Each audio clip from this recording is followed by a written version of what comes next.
I'm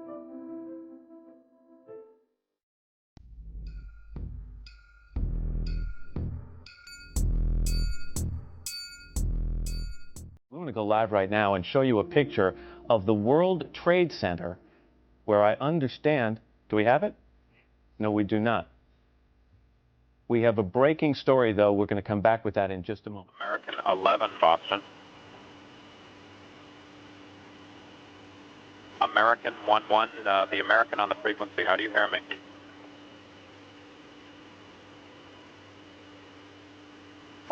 This is Boston. I turned American 20 left and I was going to climb. He will not respond to me now.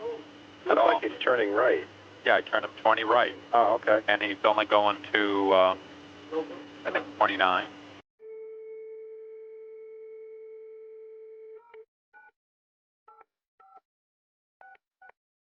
Number 3 in the back, the cockpit's not answering. Somebody's staffed in business class. And I think there's mates that we can't breathe. I don't know. I think we're getting hijacked. Which flight are you on? Flight 12. And what seat are you in? Ma'am, are you there? Yep. What seat are you in? Ma'am, what seat are you in? We just left Boston. We're up in the air. I know. We're supposed to go to L.A., and the cockpit's not answering their phone. Okay, but what seat are you sitting in? What's the number of your seat? Okay, I'm in my jump seat right now. Okay. At 3R.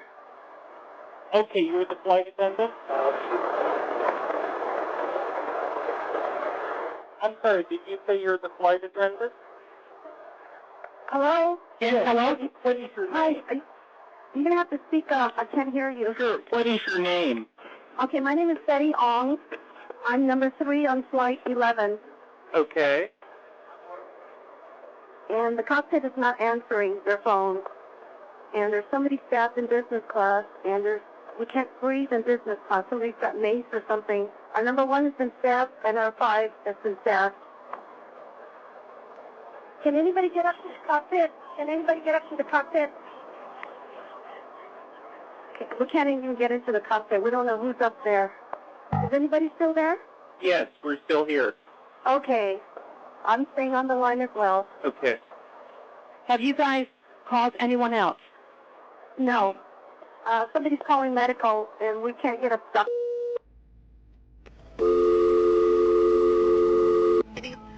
American Airlines emergency line, please state your emergency. Hey, this is Nitty, American Airlines calling.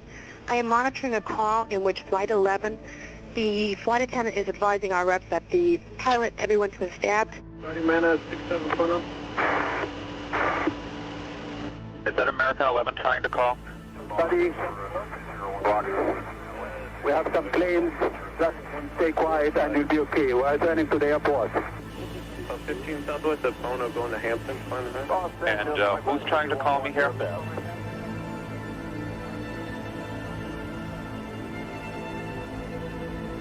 American 11, are you trying to call? Nobody move. Everything will be okay. If you try to make any move, you'll injure yourself and the airplane. Just stay quiet.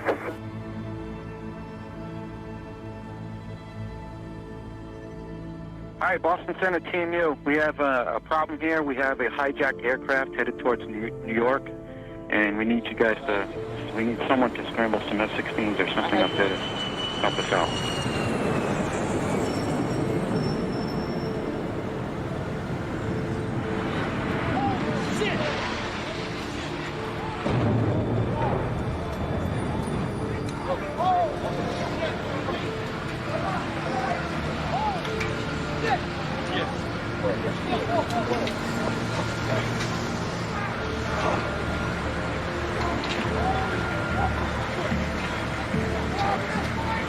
Kennedy Tower reports. Are you serious? Kennedy Tower reports that there was a fire at the World Trade Center, and that's the area where we lost the airplane.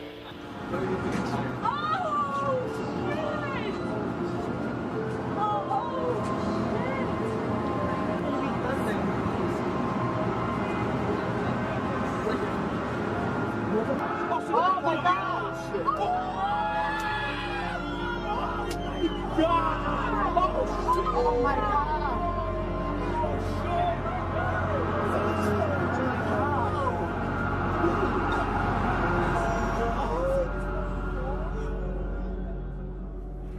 This just in, you are looking at obviously a very disturbing live shot there. That is the World Trade Center. Apparently, a plane has crashed into the World Trade Center in New York.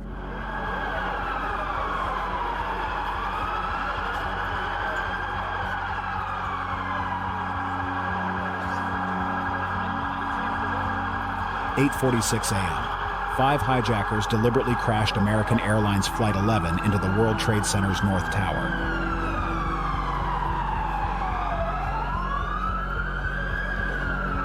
Oblivious to what was about to happen, 100 innocent people were attending a conference in the Windows on the World restaurant at the top of the North Tower. Among them was 31-year-old Christopher Hanley, who made one of the first recorded calls to 911 emergency services that day. Yeah, hi. I'm on the 106th floor of the World Trade Center. We just had an explosion. The 106th floor? Yes. 106, okay. We have smoke and it's pretty bad. We can't get down the stairs. All right. We have about 100 people up here. Do not leave, okay? There's a fire or an explosion or something in the building. All right, I want you to stay where you are. Yes. All right, we're there. We're coming up to get See you. the smoke coming up from outside the windows, Jeff? All right, we're on the way. Just sit tight. All right, just sit tight. We're on the way. All right, please hurry. In a heartbreaking attempt to escape the inferno, it is estimated that between 100 and 200 people chose to jump to their deaths. Any evidence, Elliot, of people being taken out of the building? You say that emergency vehicles are the concern is human loss. Oh my God, another plane has just hit. Another one just hit. Holy shit, Martin. That's the other building. That's terrorists. Other building? That's terrorists, bro. That's fucking terrorists. I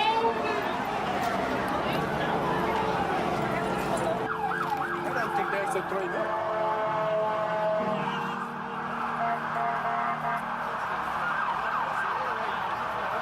It was now clear that this was no accident.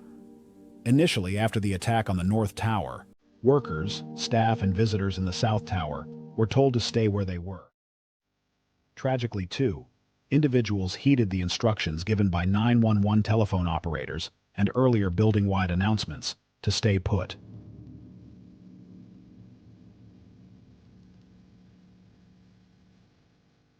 Sean, it's me. I just wanted to let you know I love you, and I'm stuck in this building in New York.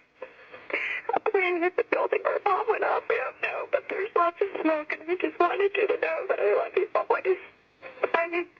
For those fortunate enough to be below the impact zones of the Twin Towers, escaping was a harrowing ordeal.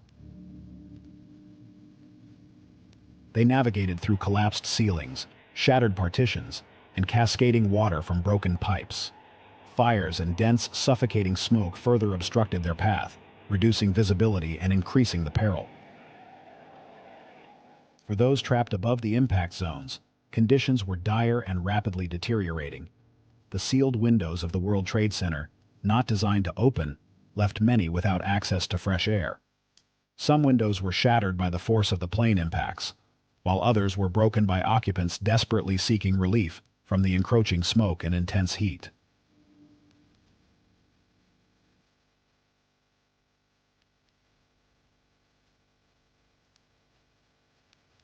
One of the most haunting images from September 11th is the falling man, taken by photographer Richard Drew.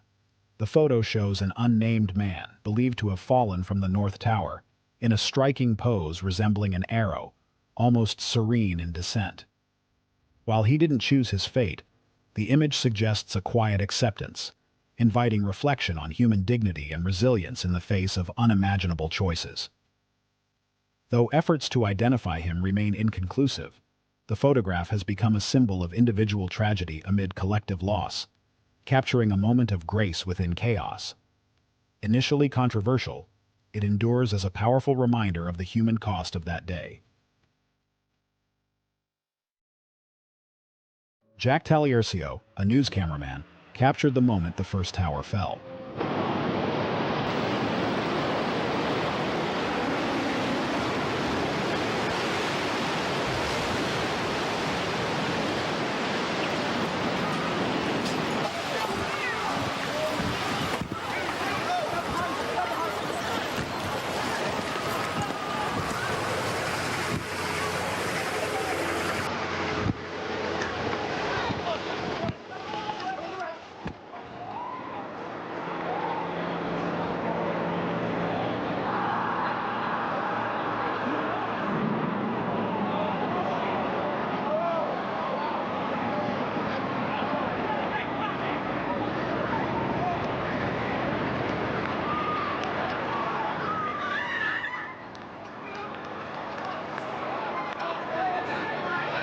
Did it.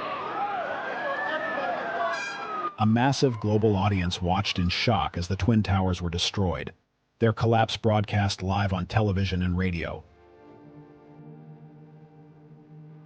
When the deafening roar of the falling towers subsided, dense clouds of gray-white pulverized concrete and gypsum surged through the streets of Manhattan. Initially, many believed a new explosion or impact had caused the billowing smoke and debris that obscured the South Tower. But as the winds cleared the haze, the grim reality emerged. The towering structure was gone. This video was captured by the Naudet brothers from inside the North Tower as the South fell.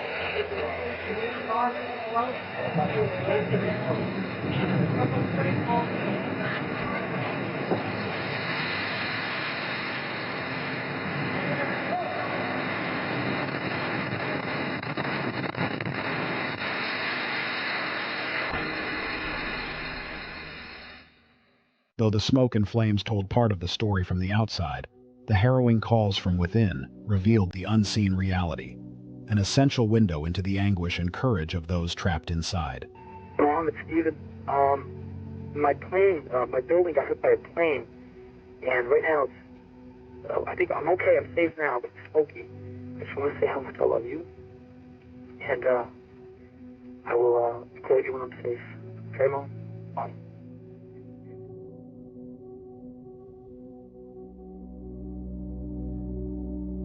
Jimmy? Yeah. Okay. Just hang in there. Just breathe slowly through the towel. You breathing through the towel? Okay, it's fine. Everybody's fine. Everybody's very calm. Everything's going to be fine. You have to stay calm. Everybody here is calm. I promise you. The girls don't even know because they're in school. The parents are here. They're very calm. Just keep your head straight. Okay, do you see smoke by the window? The fire department wants to... You can't see? Do we see smoke by the window? The fire department wants to know.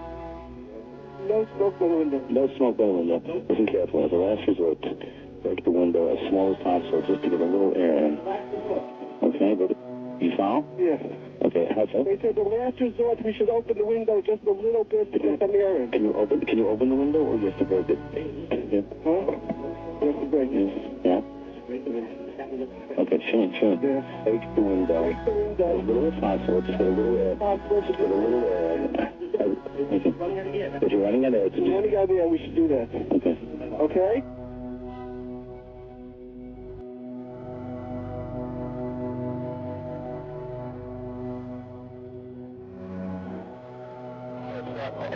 Smoke, there, 105, 25. All right, sit tight. We'll get to you as soon as we can.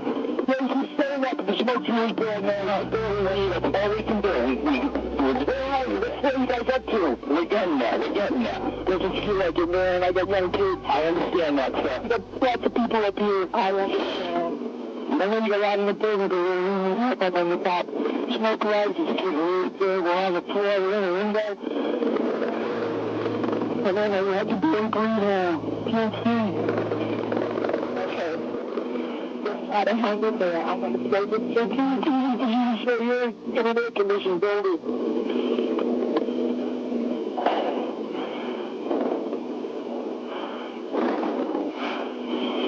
It's really bad. It's black. It's hard. We're young men. We're not ready to die.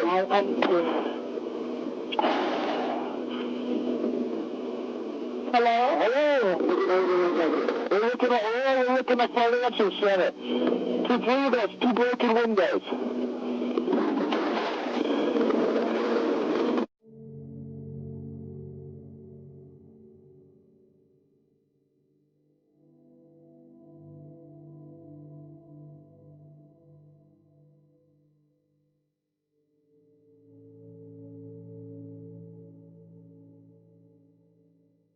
I feel terrible for the people that we lost, some of whom I talked to just 15 minutes before we lost them.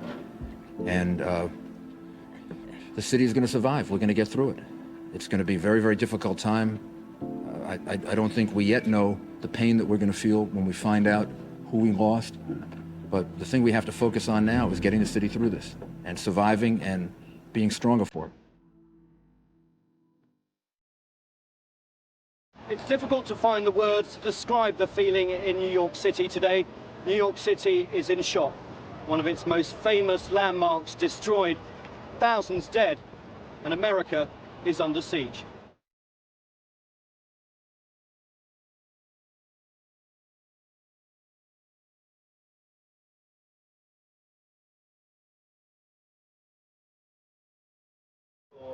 So I felt horrified because it's like you don't know what's coming. They kept saying there's another plane coming, and all you hear was this rumbling. People was crying. People was jumping out the window. They was waving, like trying to like say, "Help me!" Like you see their arms, and then you saw the man jump down, and everybody was jumping. It was crazy. Standing down on 6th Avenue earlier, and I watched the flames coming out of the Trade Center, and I saw it collapse, and it was just the most horrible thing I've ever seen in my life. Unbelievable. I didn't think something like this could happen, especially in New York. It makes you wonder what our intelligence community is doing, you know, to have something like this happen. How can this happen? This is world-reaching. It's not just the city. It's around the world. It's gonna. I don't think anything will ever be the same again.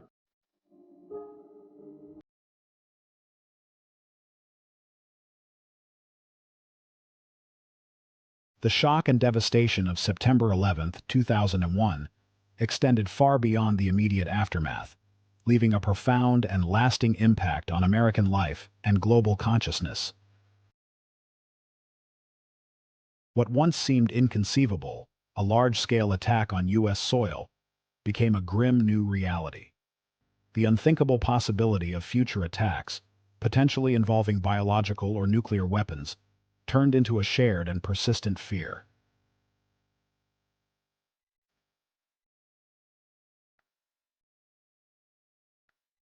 This sense of vulnerability and uncertainty did not just ripple through New York City, but reverberated across the nation and the world.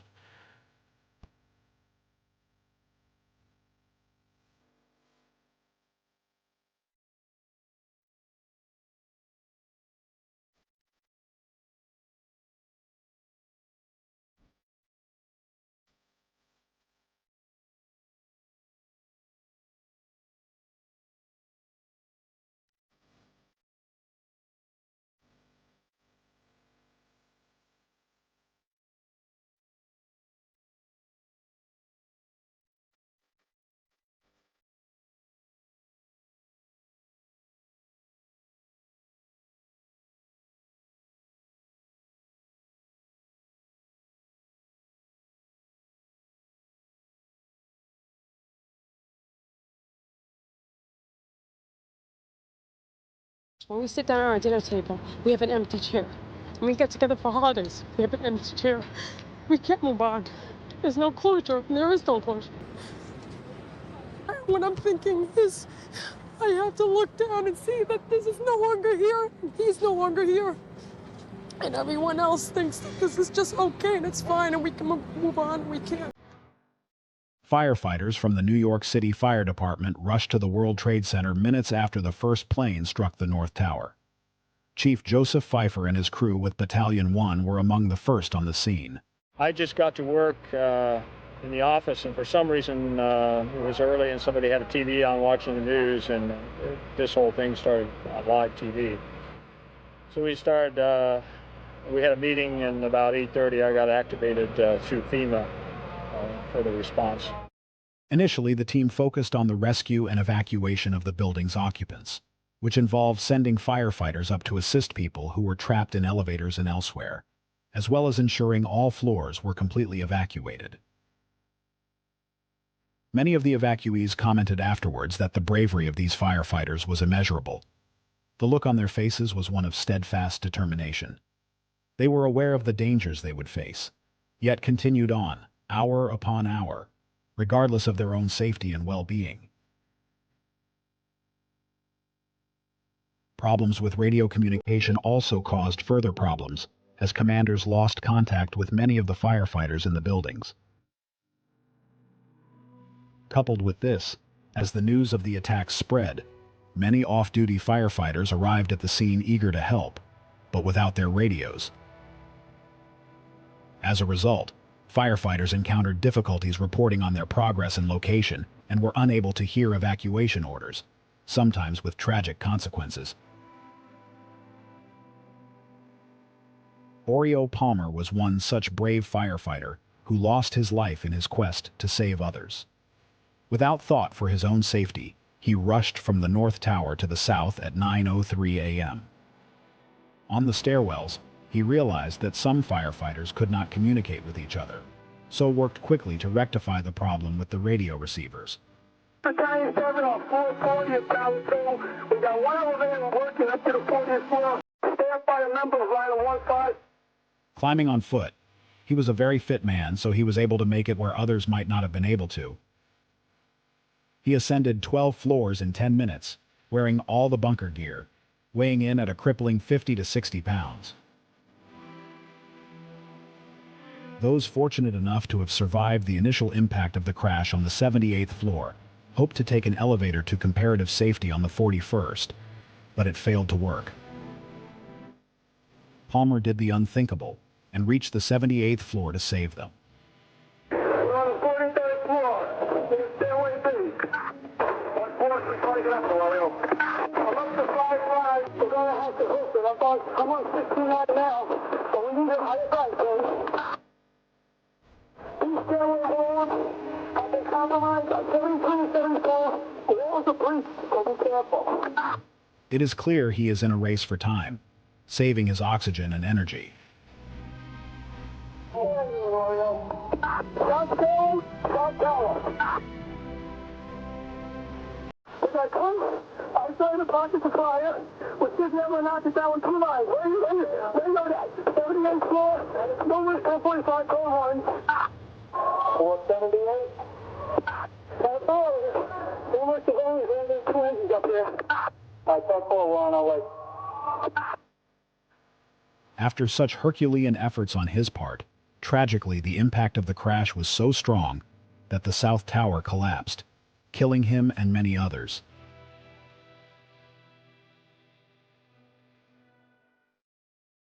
All I can tell you is that just put yourself in that position. It was your family member. Every one of these firefighters in here are our brothers. Every one of these police officers in here are our brothers. And the civilians that are in here are the people that we're sworn to protect. That's our job. That's what we do. And as far as I'm concerned, I treat every person in there as my personal family, and every firefighter does the same thing. Our job is to go in and do what we have to do. We tell them to rest. They do get their rest. We tell them to sit down.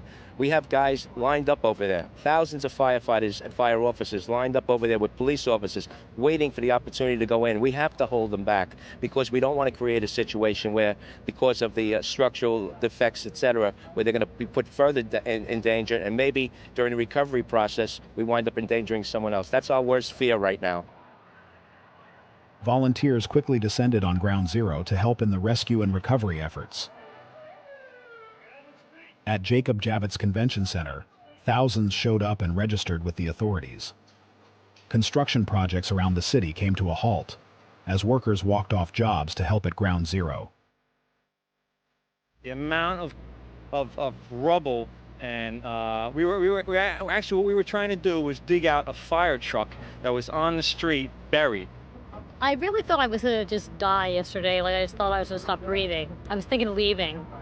And then I saw these guys, you know, coming back that are supposed to take hour-and-a-half shifts, and they're not coming back because they refuse to give up. And then I thought, like, these guys are staying, and they need medical attention. I mean, these firemen and these police officers, and if they could stay, I could stay. And just droves and droves of firefighters and EMS people and city workers, MTA workers and Verizon people, and just a lot of people that look dog tired and working hard hours, trying to do whatever they can to clear people out and find whoever might still be alive. There was, I think, one gentleman they're still in touch with on a cell phone who was buried in a car that they were trying to get to. So we kept digging, and as we were digging, there was a big explosion, a bang, and within 10 minutes we kept digging, and they started pulling everybody out. Believe me, after going in there, we're still standing. It doesn't look like it.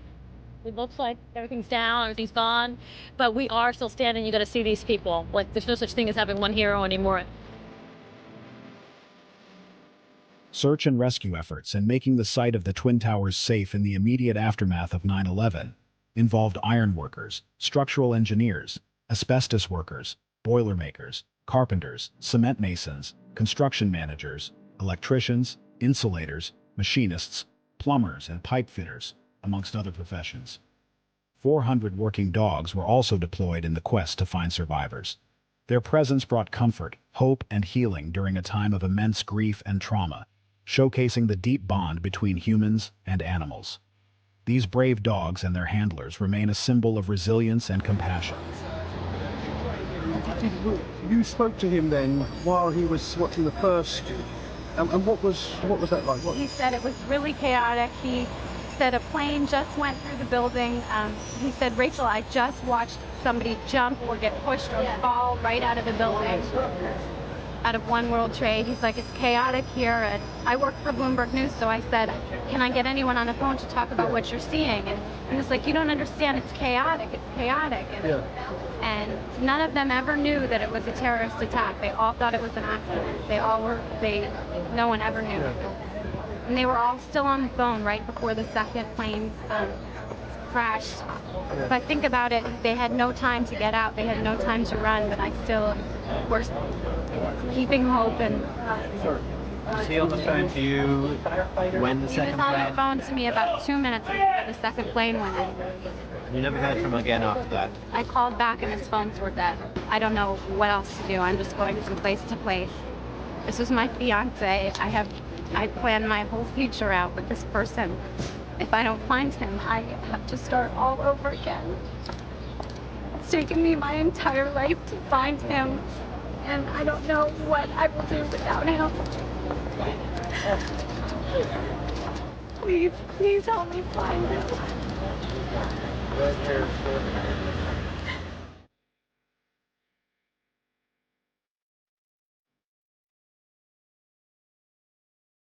The day after the attack, then Mayor Rudy Giuliani told reporters that they were receiving mobile phone calls from people trapped in the debris. But there was little hope for most. Congress quickly established an extensive compensation program in the aftermath to compensate the victims and families of victims of the 9/11 attack, with tremendous amounts also raised by the public. Americans have many questions tonight. Americans are asking, who attacked our country? The evidence we have gathered all points to a collection of loosely affiliated terrorist organizations known as Al-Qaeda. Our message to them is clear. No matter how long it takes, America will find you, and we will bring you to justice.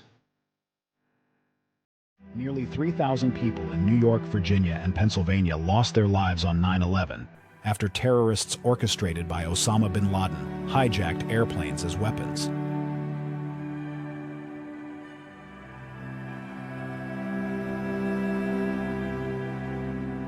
As the years pass, suffering continues alongside the memorializing, among those who lost loved ones, and by survivors who sustained injuries or who were forever changed by the horrific events.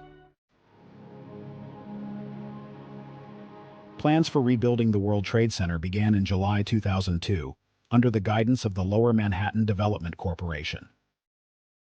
The process was marked by debates among the public, architects, and political leaders about what the new World Trade Center should represent. With so much significance tied to the project, it had to be just right.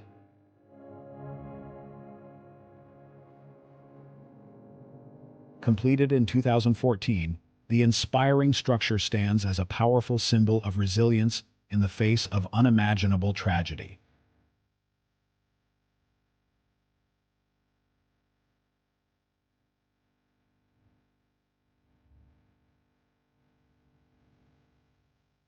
Surrounding two vast memorial pools, situated where the Twin Towers once stood, are bronze panels, etched with the names of every person who lost their life in the attacks.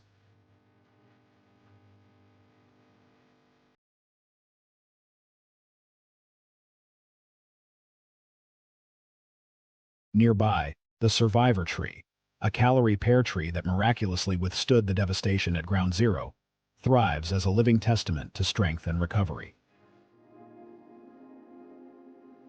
Every year, seedlings from this tree are gifted by the 9/11 Memorial to communities affected by their own tragedies, spreading hope and resilience far and wide.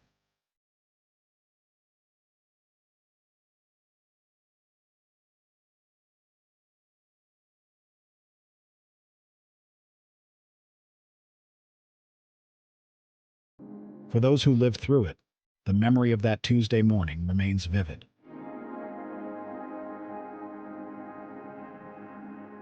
People remember exactly where they were when news broke that an airplane had struck one of the Twin Towers.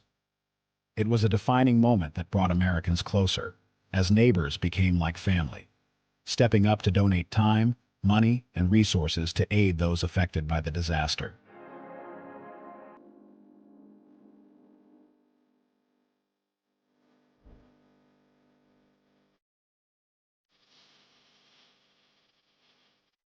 Even after all these years, the events of 9/11 remain etched in our hearts, a reminder of both the fragility of life and the enduring strength of the human spirit.